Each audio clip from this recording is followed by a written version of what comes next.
Ce que je voulais vous dire ce soir, c'est que votre vrai maître se révélera dans l'absence.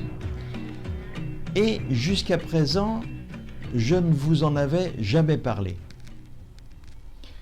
Tout notre cursus repose sur des concepts et des mots. Force est de constater que durant toute notre vie, nous cherchons. Souvent, nous sommes simplement à la recherche de notre propre maître. C'est une quête difficile, longue, et qui souvent prend toute une vie. En général, les personnes qui questionnent lisent beaucoup. Leur premier maître est donc la lecture. C'est ce que j'appelle la connaissance livresque.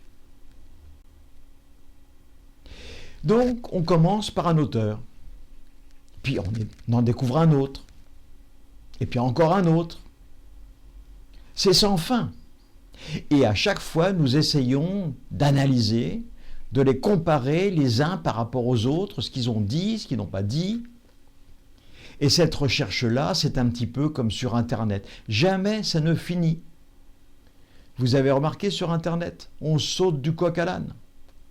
Et une grande confusion finit par s'installer dans notre esprit. En fait, on n'a rien appris, on n'a rien retenu, on est toujours au même point. On n'y comprend plus rien. Non seulement on n'y comprend plus rien, mais en plus, on ne sait même plus ce que l'on cherchait. C'est la confusion la plus totale. Alors à ce moment-là, nous décidons de nous tourner vers un maître physique. Quelqu'un qui va nous expliquer un petit peu ce qui se passe, un maître en chair et en os, un de ceux qui écoutent, qui parle, bref, un véritable être humain susceptible de répondre aux questions. Et là, on ne parle pas de ChatGPT, bien évidemment. Mais une fois de plus, on va sauter du coq à l'âne. Le premier enseignant ne me convient pas, alors je vais en chercher un autre.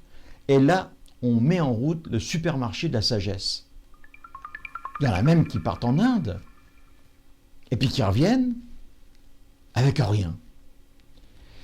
Certaines personnes choisissent de prendre comme maître leur chat ou les oiseaux.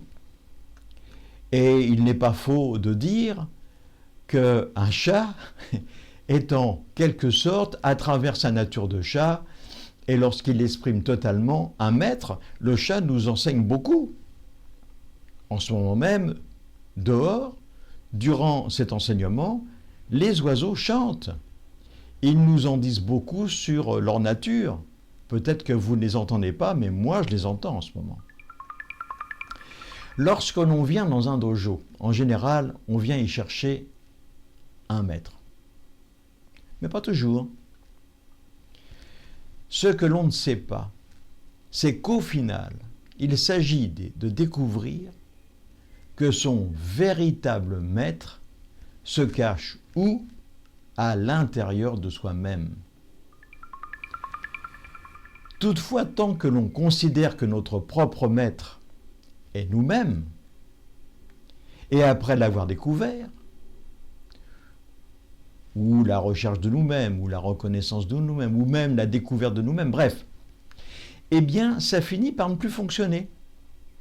Car vient l'instant où nous nous heurtons au mur de la non-connaissance qui se trouve au-delà de la connaissance. Lorsque cela est réalisé, on se rend compte que tout ce que nous avons découvert est parfaitement inutile à notre progression personnelle, totalement inutile à notre épanouissement. Cette connaissance sert en fait à nous aiguillonner, mais pas forcément à nous réaliser. En réalité, la vraie réalisation apparaît dans l'absence. C'est tellement abyssal, tellement incroyable, que nous ne pouvons même pas y plonger. Ça fait peur quand même. Il y a quelque chose qui nous en empêche, une espèce de mouvement de recul. Cela se produit parce que quelque chose a peur d'être totalement déstructuré. Et ce quelque chose, c'est peut-être vous. C'est aussi parce que les anciens de notre école avaient compris cela, qu'il a été demandé aux responsables de dojo à ne pas prendre de personnes psychotiques dans les lieux de méditation. Parce que c'est vraiment très dur. La personne psychotique a un mental en perpétuel mouvement, ça ne s'arrête jamais. Comment ferait-elle alors pour accéder à cette connaissance qui ne se réalise que dans la quiétude totale du mental, lorsqu'il est totalement apaisé? Il a donc fort peu de chances qu'elle se réalise, qu'elle touche la notion même d'éveil. Autrement dit, l'absence ou la perception de l'absence, et c'est un grand malheur pour ces personnes. C'est très triste, mais c'est ainsi.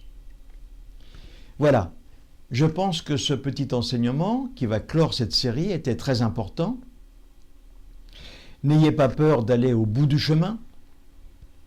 Puis lorsque vous êtes au bout du chemin, essayez de continuer le chemin. Cela est très bien illustré par un koan. Le koan, ou questionnement, du moine qui est arrivé en haut du mât. Mais il doit encore aller plus haut, au-delà. Comment va-t-il faire? Tant que subsistera une peur de nous-mêmes, cette réalisation restera cachée. Tant que le moine aura peur, il n'ira pas au-delà du haut du mât. À très bientôt. Je reprendrai mes enseignements sur la Prajnamita. Portez-vous bien.